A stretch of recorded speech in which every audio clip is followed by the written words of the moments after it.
Hello guys, welcome back to my YouTube channel Jingling Gyan.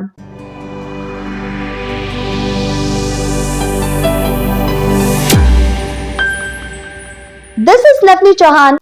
दोस्तों आपने ध्यान दिया होगा अभी मैंने लिखा था गुड गर्ल, ठीक है। अगर मैं इसमें ध्यान से देखूं ना फ्रेंड्स, तो ये जो गर्ल है ये एक नाउन है।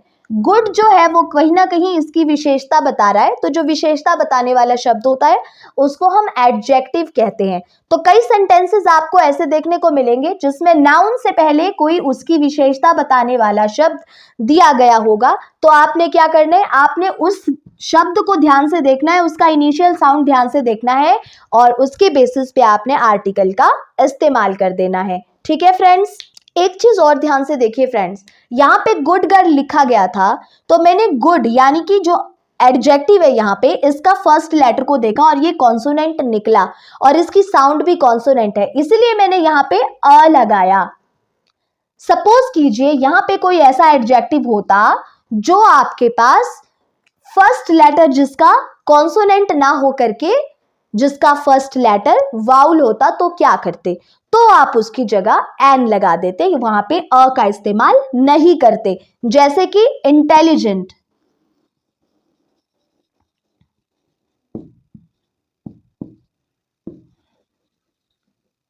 यहां पे अगर ध्यान से देखा जाए तो जो जहां पे हमको आर्टिकल इस्तेमाल करना है ना, उसके एकदम बाद वाला वर्ड हमारे लिए मायने रखता है।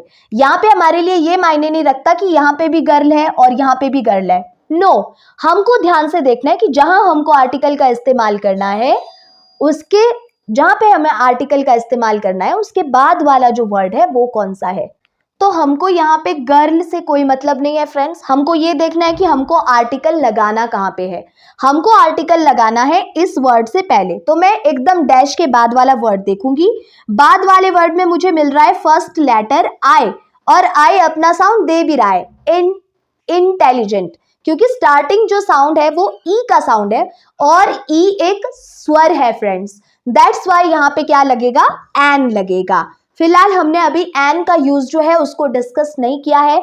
Now let us discuss the use of an article.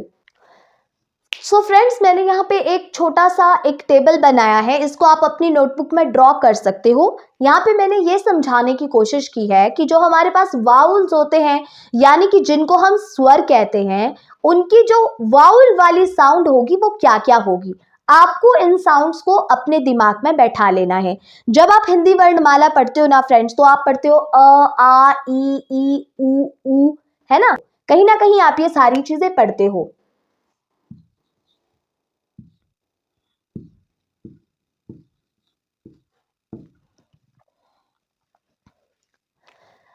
अगर आप कहीं ना कहीं ये सारी चीजें पढ़ते हो तो आपको मालूम होना चाहिए कि हिंदी वर्णमाला में स्वर कौन कौन से हैं।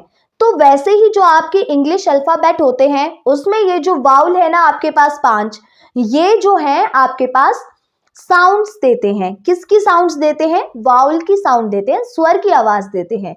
तो जब ये स्वर अपनी आवाज देते हैं प्रॉपर, तब हम उसके साथ में हमेशा एन का इस्तेमाल करते हैं। लेकिन कई एक केसेस में, कुछ एक एक्सेप्शन केसेस में ये देखा गया है कि ये जो वाउल है, कुछ एक वाउल, ये अपनी ये वाउल साउंड ना दे करके ये कौन सी आवाजें देते हैं, ये कोई और कॉन्सोनेंट साउंड को जनरेट कर देंगे। तो अगर ये कहीं कॉन्सोनेंट की आवाज जनरेट कर रहे हैं स्टार्टिंग में ही, तो आप वहां पे एन का इस्तेमाल नहीं करोगे, वहां पे आप अ का इस्तेमाल करोगे। मैं आपको जनरली बताती हूँ, देखिए जो अ है इससे या तो आपको अ की आवाज देखने को मिलेगी या तो आ की आवाज देखने को मिलेगी। सपोज करिए कि ए के आगे आपने एक और ए लिख दिया, तो वो आ की आवाज दे सकता है, ठीक है ना। इसी तरह से जो ई है ये आपको ई की साउंड देगी, ई की साउंड देगी और ए की साउंड देगी, ठीक है ना।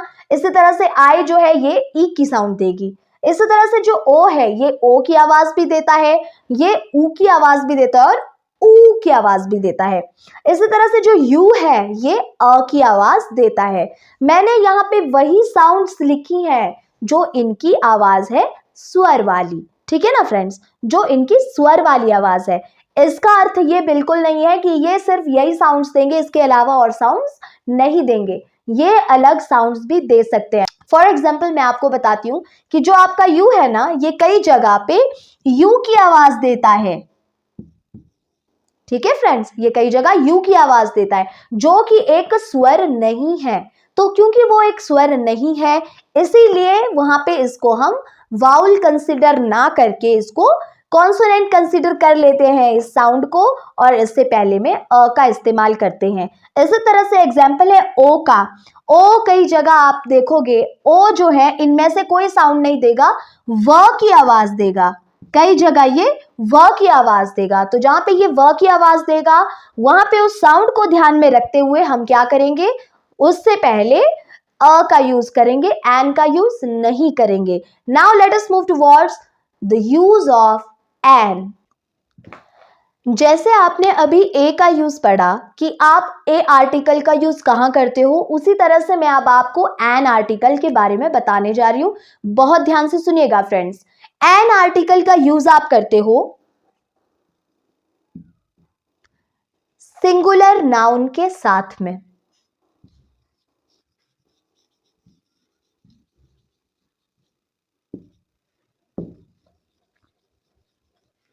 ध्यान से देखिए फ्रेंड्स, एन आर्टिकल का यूज आप सिंगुलर नाउन के साथ में करते हो। ये तो आपने अ आर्टिकल में भी देखा था कि जो अ आर्टिकल होता है उसका इस्तेमाल हम सिंगुलर नाउन के साथ करते हैं। लेकिन फर्क कहां पर है? फर्क ये है कि वो जो सिंगुलर नाउन होगा, उस नाउन का स्टार्टिंग का लेटर, स्टार्टिंग का लेटर या फिर स्टार्टिंग का साउंड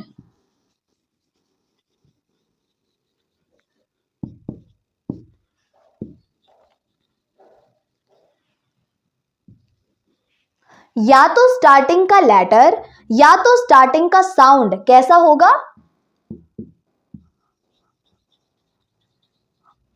वाउल वाला साउंड होगा। जी फ्रेंड्स, एन आर्टिकल का यूज आप वहां करते हो जहां पर आपके पास ऐसा सिंगुलर नाउन होता है जिसका स्टार्टिंग का लेटर या स्टार्टिंग का साउंड जो होता है वो वाउल होता है, स्वर की आवाज आती है आपको। जब आप उस वर्ड को पढ़ोगे और उसको पढ़ते हुए आपको महसूस हो कि यहाँ पे ये जो स्टार्टिंग वाली साउंड है वो एक स्वर की आवाज है, तो आप वहां पे उस नाउन से पहले एन का इस्तेमाल करोगे। तो फ्रेंड्स, ध्यान देने वाली बात यह है कि जब भी आप ए और एन का यूज करो तो आप वहां पे फर्स्ट प्रायोरिटी पे रखोगे उसके साउंड को। ठीक है, जो भी नाउन है उसके स्टार्टिंग के साउंड को आपको फर्स्ट प्रायोरिटी बनाना है। नो मैटर्स कि उसका जो स्टार्टिंग का लेटर है वो कॉन्सोनेंट है या वाउल है, आपको ये देखना है कि इसका जो इनिशियल साउंड है वो क्या है। क्योंकि हमेशा ही जब साउंड की बात की जाती है उसी के बेसिस पे हम अ और एन का इस्तेमाल करते हैं। सपोज करिए स्टार्टिंग का लेटर तो कॉन्सोनेंट है लेकिन वो साउंड दे रहा है वाउल की, तो आप वहां पे क्या इस्तेमाल करोगे? एन इस्तेमाल करोगे।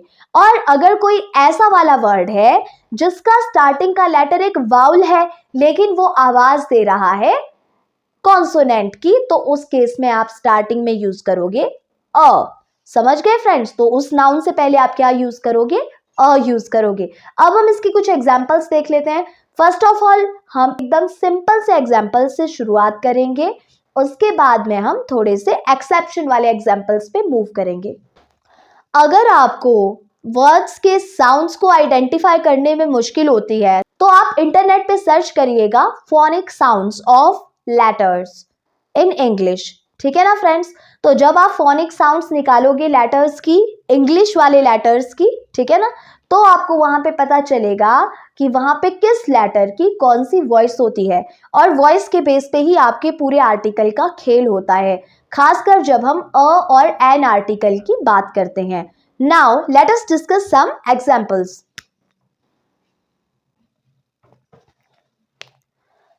सो फ्रेंड्स, जब भी हम स्टेट बोर्ड के एग्जाम्स देखते हैं या फिर कोई से भी एग्जामिनेशंस देखते हैं जहाँ पे आर्टिकल्स के क्वेश्चन आते हैं, तो जनरली पहले आपको वहाँ पे सवाल दिया जाता है कि यूज द प्रॉपर आर्टिकल, है ना, आपको सेंटेंस को रीड करना होता है and after that you have to apply the appropriate article.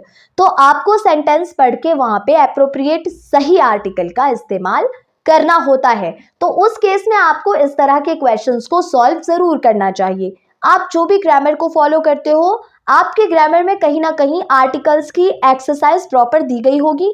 और अगर आपके पास कोई ग्रामर नहीं है अच्छा सा, तो मैं एक वीडियो आपको बताऊंगी जिसमें मैं आपके साथ ग्रामर से रिलेटेड बुक्स के बारे में डिस्कस करूंगी जो आप पढ़ सकते हो। मैंने पहला सेंटेंस लिखा है डैश एप्पल। हमको एप्पल से पहले एक आर्टिकल का इस्तेमाल करना है। हमारा जो ये वर्ड है एप्पल, ये एक सिंगुलर नाउन है और इसका जो पहला लेटर है वो एक वाउल है और वाउल के साथ साथ ये स्वर की आवाज भी दे रहा है, ए की आवाज दे रहा है। ठीक है फ्रेंड्स, ए की आवाज दे रहा है। हाँ, वो जो टेबल हमने बनाया था उसमें मैंने ए मेंशन नहीं किया था, तो कृपया करके वो भी आप वहां पे लिख लें जब आप वो टेबल बनाएं। तो ए की आवाज दे रहा है और ए अपने आप में एक स्वर है, ए एक स्वर है। ठीक है फ्रेंड्स, तो जो एप्पल का ए है ये एक वाउल है, इसका साउंड भी एक स्वर का साउंड है, वाउल का साउंड है, इसलिए इससे पहले हम क्या इस्तेमाल करेंगे, एन इस्तेमाल करेंगे। इसी तरह से हमारे पास है ऑरेंज, डैश ऑरेंज। ऑरेंज का पहला जो लेटर है वो ओ है और ये ओ की ही आवाज दे रहा है। ठीक है, तो इसलिए इससे पहले भी हम एन का इस्तेमाल करेंगे क्योंकि ये एक वाउल का साउंड है। इसी तरह से हमारे पास है एग। एग का जो ई है वो स्टार्टिंग साउंड दे रहा है ए की आवाज, तो वहां पे भी हम क्या इस्तेमाल करेंगे, एन, क्योंकि जो ए होता है वो भी आपका एक स्वर होता है। हिंदी वर्णमाला जब आप पढ़ते हो ना, अ से लेके जब आप स्वर पढ़ते हो ना, उनको ध्यान से पढ़ना है।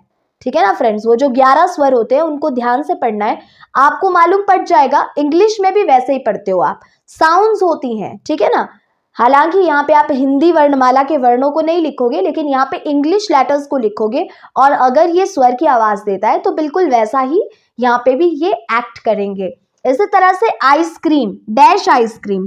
आइसक्रीम में जो आई है ये एक वाउल है और ये आपके पास साउंड भी कैसी दे रहा है, स्टार्टिंग की साउंड एक स्वर की आवाज दे रहा है, आ की आवाज दे रहा है, आइसक्रीम। ठीक है ना, क्योंकि सी आगे लगा हुआ है तो इसको पढ़ने के लिए हमने आई का यहाँ पे आ की साउंड दे रहा है। ठीक है ना, भले ही यहाँ पे जो भी लिखा है लेकिन आपने इसको पढ़ करके पहचानना है, आइसक्रीम। तो इसका साउंड जो है स्टार्टिंग का वो आ है और आ एक स्वर है।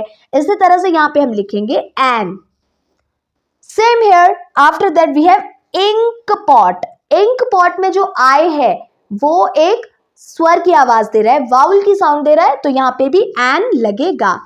इसी तरह से दिस इज डैश अम्ब्रेला, है ना, हमको इससे कोई मतलब नहीं है फ्रेंड्स। फिलहाल के लिए हमको ये देखना है कि यहाँ पे हमको डैश दिया गया है, ब्लैंक दिया गया है, तो यहाँ पे हम क्या फिल करेंगे, उसके लिए हम आगे वाले वर्ड को ध्यान से देखेंगे, उसका स्टार्टिंग लेटर ध्यान से देखेंगे। स्टार्टिंग लेटर है यू और ये साउंड दे रहा है अ का, तो इसलिए यहाँ पे क्या इस्तेमाल होगा, एन इस्तेमाल होगा। ठीक है फ्रेंड्स, आर्टिकल जरूरी नहीं है कि आपको इसी तरह से दिए जाएंगे कि आपको भाई स्टार्टिंग का ही ब्लैंक दिया जाएगा, वो बीच में भी दे सकते हैं। आपको जस्ट ये देखना है कि ब्लैंक के बाद में कौन सा वर्ड लिखा गया है, उसका स्टार्टिंग साउंड क्या है। मैं अभी भी कह रही हूं, you have to focus on sound, आपको साउंड पे फोकस करना है, लेटर पे पहली बार में आपको फोकस नहीं करना है, आपको देखना है कि वहां पे साउंड क्या आ रहा है। ठीक है फ्रेंड्स, तो याद रखिए कि अगर आप आर्टिकल्स पढ़ रहे हैं तो इसके लिए आपका प्रोनाउंसिएशन होना भी जरूरी है। जो वर्ड आपको टफ लगता है उसका प्रोनाउंसिएशन आप गूगल से पूछ सकते हो, आजकल बहुत ही अच्छी आपके पास टेक्नोलॉजी हो गई है।